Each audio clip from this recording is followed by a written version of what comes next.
Photoshop can be totally awesome. I feel like if you get too obsessed with making the colors perfect, you're going to lose a little something, or at least I was starting to lose a little something. So I started to want to work a little bit more intuitively. Often mistakes really bother me in my work, but I know in my heart that they're making it stronger because they make it personal. Because art is a conversation that the artist has with the viewer. You don't want a conversation to be rehearsed. You know what I'm saying? Like, you don't want it to be perfect and all feel like you're reading from a script. It needs to have some imagination to it. You know, but just trying your best. You know, life isn't perfect. And I think that a priority should be learning to work fast. That does not mean that you should work fast maybe right now when you're still developing. Right now you're unless you feel like you're fully developed, in which case, screw you. Because I was like 26 before I started figuring out what I was doing. So as an illustrator, you need a fast turnaround in order to survive. As a cartoonist, you need a lot of product. People want to see your comics. You know, the more stuff you make, the more excited people are going to be about it. I could be a lot faster than I am, but I have gotten a lot faster than I was, which I'm very thankful about. I'm going to do a little bit of a combo thing, just to show you the different things that I do. I tend not to mix ink and paint too much in my work anymore, but, you know, I don't know. They are hard to get used to. They're very scritchy. They can be really blobby. I can't use the G pen. It drives me crazy because it blobs so much. They're not for everybody. Ink work, of course, I'm not gonna erase the pencil lines into that for a little bit because it's smeared all over the place. I use kneaded rubber erasers a lot. I feel like they are good at picking up the exact right amount of pencil. I think a decent rule of thumb is always blame your materials. If your stuff is coming out bad, why not blame the paper, you know? Half the time, it actually is the paper's fault. So if you're having trouble with bleeding, if you're having trouble with blobbing, if you're having trouble with ink that's coming out all gray and weird, try different ink, try different paper. It's very hard to find the right combination. It's hard to find a paper that both is good for dip pen and also good to watercolor on. It took me a long time. This is Arch's 300 pound hot press, sorry. I use Aquarelle Schminke Horadam. I use these because my best friend told me to, you know? Like, watercolors are a heck of expensive. One tube can cost like $20, you know? So I just like ask somebody who's better than you. My favorite colors, if you're interested, are Prussian Blue Gouache, Alizarin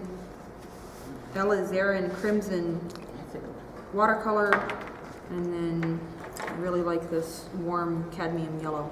I always start out thinking I'm doing a watercolor and then I start using gouache once I mess up. Okay. A big thing, have large things with water, not like this, so that your water can stay clean. Sounds familiar. Is that a theme in your class? Yeah, it is. These huge buckets over there. See that bucket? The cookie bucket. Could you fill one for? That would be awesome if you wouldn't mind. Mix enough, mix enough of the color so that you can do the whole wash and not have to worry about it. And work pretty wet, but not too wet. You guys have problems with trying to do watercolors and having them come out blotchy. Is that something? That's probably, it's often a water, like a liquidity thing. You want to start at one end of the shape that you're painting and quickly pull the watercolor till it's a thin line. If it's too wet, it's gonna kind of glop all over the place. If it's too dry, you're gonna get that kind of patchy look that honestly, like, some artists do that and it looks fabulous. I don't like it in my own work. It kind of drives me crazy. So I started here and I was pulling the shape down and got a nice flat color. You know, paint is hard. I don't super understand it. That's why I use so few colors, because it can mess you up. You know, you've got if you mix a cool yellow with a warm red, it's gonna, your oranges will look horrible, vice versa with greens, blah, blah, blah. So just figure out what works best for you. So I've erased my pencil so it's very, very light here. And make enough, you know, again, I don't know, you guys probably know exactly what, oh, thank you so much. You guys probably know exactly what you're doing with this sort of thing, but just things like mix enough of the color that you're using. You don't want to get halfway through a wash and then run out, and I still do this all the time because it's very hard to estimate, and the watercolors are very expensive, so I tend to lowball it. I didn't learn how to be a very good illustrator until after I graduated, and I had to do a lot of painting on my own. So when I did get illustration jobs, they tended to be miserable for me. It was very stressful. It took way too much time. I didn't feel good about the product. But then I was doing comics. I did a book called Stinky it was an easy reader comic for an imprint called Toon. They're awesome if you guys are interested, any of you guys are interested in doing comics for kids. It's a great imprint. And that was when that was because I had a website, and I was active in the comics community, the alternative comics community, and Francoise Millie, who's the sort of the main editor for Toon, saw my work and gave me a job. I was 22. I was so lucky. Yeah, and honestly, I work harder than anybody I know. Yeah. You know, that's not true. I work harder than 95% of the people at my school. You know,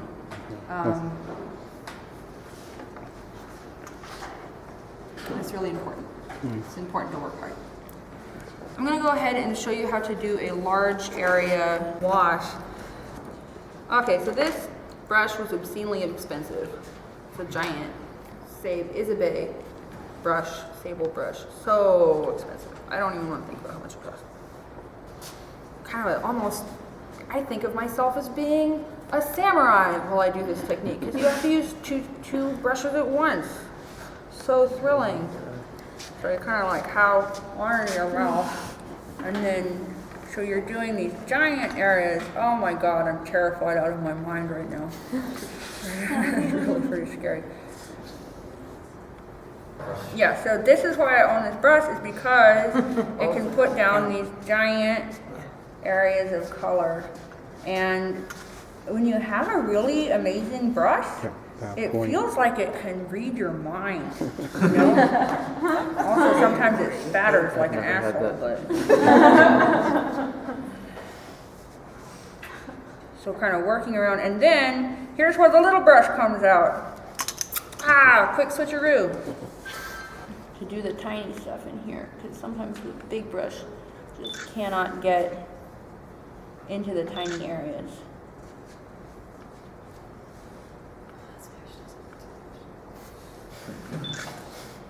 So I'm going to kind of come around, keep your edges wet. I guess this is called following the bead. I don't know. I have never read a book about watercoloring. This is just Prussian blue. This color is magical. I love it. It's a beautiful color. I know, isn't it great? It's like a night. Midnight. Yeah. Okay, so in this instance, if I was going to final with this piece, I'd probably just go over with gouache for the background, because it's turned out hella blotchy. You know, that's what I did for that little guy there, the swan piece, because I laid down a wash of watercolor that was too blotchy. But I'm just going to go ahead and let this one ride. And then go in with your little brush and kind of pull the bead around. You can sort of tighten up those edges a little bit, get in some of that detail work. And every color you put down, if you're painting, becomes a response to the previous color, which I don't know, this is getting kind of mystical, but I feel like it sort of is a closer, it sort of is more how real life is. You know what I'm saying? Like, in real life, every movement is informed by your previous movement. Every action that you take is informed by your previous actions. That's also crimson and cat yellow. This here is lemon yellow. The cadmium yellow, watercolor is so complicated. There's a lot of differences. There's warmness and coolness differences. There's also differences in transparency. So the cadmium yellow I really like. It's very warm, but it's also more opaque. Yeah. And sometimes I want that, and sometimes I don't. So again, here I'm switching to a smaller brush, still trying to follow the bead. I want to have a smaller brush to get between her fingers.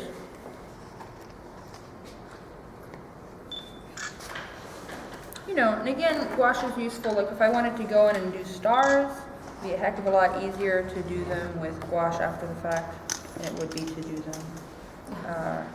Like paint around them, obviously, but I'm sure that you could also use a mask for that. Brisket, yeah, thank you. How did you get to those characters? And the reason I asked is because I just recently started working in vectors and like simplifying my work a lot, and characters is something I'm really struggling with. Just like in art school, learning like the 5 shadows of the face and like just like trying to get to simplify it and like not think of like so much technique. Yeah. I think that's, again, you know, I feel like must be exhausting to hear, but just sketching in your sketchbook a lot and getting kind of comfortable with your own vocabulary. I do really believe in drawing from life. And I'm playing with fire here by putting on the second layer next to the red while the red is still kind of wet. Yeah. It might bloosh in, but whatever.